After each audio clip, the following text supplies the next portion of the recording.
दोस्तों नमस्कार, राम राम, राधे राधे। हमारी चैनल साइंटिफिक एस्ट्रो वास्तु में आप लोगों का हार्दिक स्वागत है। आशा करता हूँ आप सब अच्छे ही होंगे और आज का वीडियो आप अंत तक देखेंगे, क्योंकि आज के वीडियो में जो विषय मैंने रखा है वह है मोक्ष त्रिकोण। दोस्तों इसके पहले भी 3 वीडियो में रख चुका हूँ त्रिकोण के बारे में, और ये भी बता चुका हूँ कि अगर जीवन रूपी इमारत जितनी ऊंची करनी है उतनी ऊंची आप आराम से कर सकते हैं, परंतु इसके लिए जो फाउंडेशन यानी कि 4 पिलर होने चाहिए फाउंडेशन के, वह सबसे ज़्यादा मजबूत होने चाहिए। आगे जाने से पहले एक रिक्वेस्ट करता हूँ कि दोस्तों आप हमारी चैनल को सब्सक्राइब करें, लाइक करें और ज़्यादा से ज़्यादा शेयर करें, और हाँ, बेल आइकन को दबाना बिल्कुल भी ना भूलें, ताकि ऐसे ही वीडियो जब हम रखें तो सबसे पहले आपके पास पहुँचे।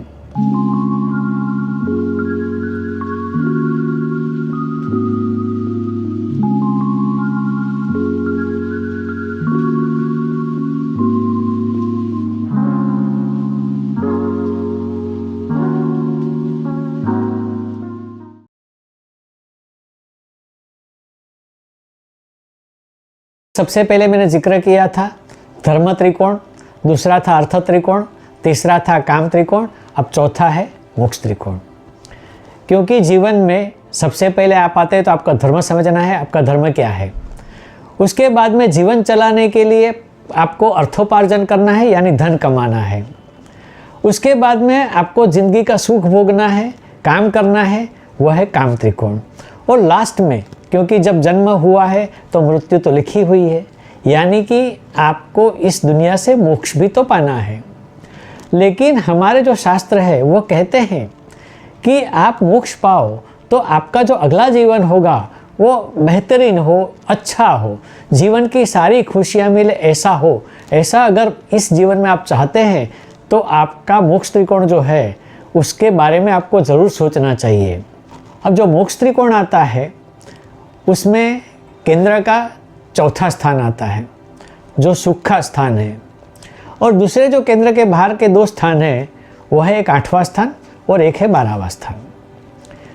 अब जैसे पहले कहा था, आपको इस त्रिकोण में सिर्फ एक ही स्थान कंट्रोल में मिलता है, बाकी 2 आपके कंट्रोल में नहीं होते हैं। तो जैसे सुख, ये आपके कंट्रोल में है नहीं। सुख की न तो कोई डेफिनेशन है न तो कोई व्याख्या है, और वैसे भी पराशर के सिद्धांत के अनुसार चौथे स्थान में यानी केंद्र स्थान में जो भी ग्रह स्थित है या उसके अधिपति है वह आपको उतना ही फल देंगे जितना उनको पहले से देने का तय हुआ है, एक्स्ट्रा फल नहीं देंगे। अब रहे 2 स्थान, पहला है 8वां स्थान और दूसरा है मोक्ष यानी कि एग्जिट। आपका मोक्ष कब होगा, आपकी एग्जिट कब होगी, आपकी मृत्यु कब होगी, ये कोई नहीं जानता। जन्म और मृत्यु भगवान के हाथ में है, उसका पावर किसी को नहीं दिया गया है, तो ये स्थान भी आपके कंट्रोल में नहीं है। अब आपके कंट्रोल में रहा 8वां स्थान रहस्य का। अब यहाँ रहस्य का स्थान इसीलिए बता रहा हूँ कि मोक्ष पाना यानी आपको क्या करना है, ये एक रहस्यमय विषय है।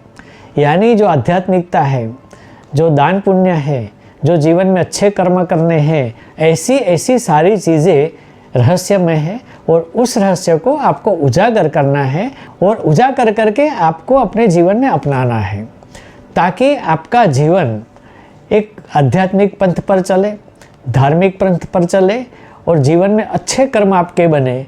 क्योंकि वर्तमान का जीवन है वह आपके हाथ में है। आपकी जो कुंडली बनी है वो आपके पिछले जन्मों के हिसाब से है, इसमें वर्तमान जीवन का कोई लेखा जोखा ज़्यादा नहीं है। हाँ, पिछले जन्मों के हिसाब से आपको इस जीवन में क्या करना है वो सिर्फ लिखा हुआ है, लेकिन तय नहीं है कि ऐसे ही करना है। उसको सुधारना आप वर्तमान जीवन में कर सकते हैं। यानी कि 8वां स्थान जो है वह आपके कंट्रोल में है। अगर मोक्ष पाना चाहते हैं, आप अगला जन्म अच्छा लेना चाहते हैं, तो मोक्ष के बारे में सोचना है। और यह रहस्य समझने के लिए आपको 8वें स्थान को पकड़ना है, और 8वें स्थान में जो अधिपति है या उसमें पड़े जो ग्रह है उनका उपाय करना है। अब ये उपाय करने से आप कहेंगे कि इससे क्या फ़ायदा होगा। दोस्तों, ये स्थान डायरेक्टली सुख स्थान से जुड़ा है। अगर आपको जीवन में सच्चा सुख पाना है, क्योंकि एक सबकी तो आशा यही होती है कि ज़िंदगी हमारी खुशहाल हो, हमें सबसे ज़्यादा सुख मिले, परंतु सुख की कोई डेफिनेशन नहीं है। तो यह रहस्य अगर आप समझ जाते हैं तो आपका जीवन पहले से ही खुशियों से भरा रहेगा, अंत तक खुशियों से भरा रहेगा और आपका मृत्यु या मोक्ष बहुत अच्छी तरीके से होगा।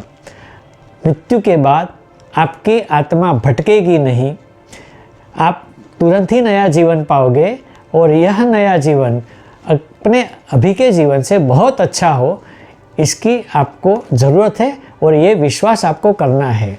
तो मोक्ष त्रिकोण में आज इतना ही, लेकिन उससे पहले याद दिलाना चाहता हूँ कि आपने अभी तक हमारी चैनल को सब्सक्राइब नहीं किया है तो सबसे पहले सब्सक्राइब करें, उसके बाद लाइक करें और ज़्यादा से ज़्यादा शेयर करें और बेल आइकन को दबाना न भूलें ताकि ऐसे ही अगले वीडियो आपके पास सबसे पहले आए। और अगर आप हमसे कोई परामर्श लेना चाहते हैं, कंसल्टेंसी करवाना चाहते हैं, तो मेरे दिए गए नंबर पर आप मुझे व्हाट्सएप या फ़ोन से अवश्य कांटेक्ट कर सकते हैं।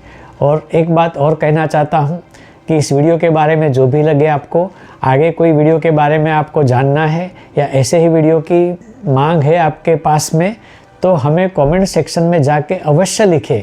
आपकी कमेंट्स जो भी होगी उस पर हम ज़रूर से अमल करेंगे और जो आपको चाहिए ऐसे ही वीडियो पेश करते रहेंगे। तो अगले वीडियो का इंतज़ार करें, तब तक के लिए दोस्तों नमस्कार।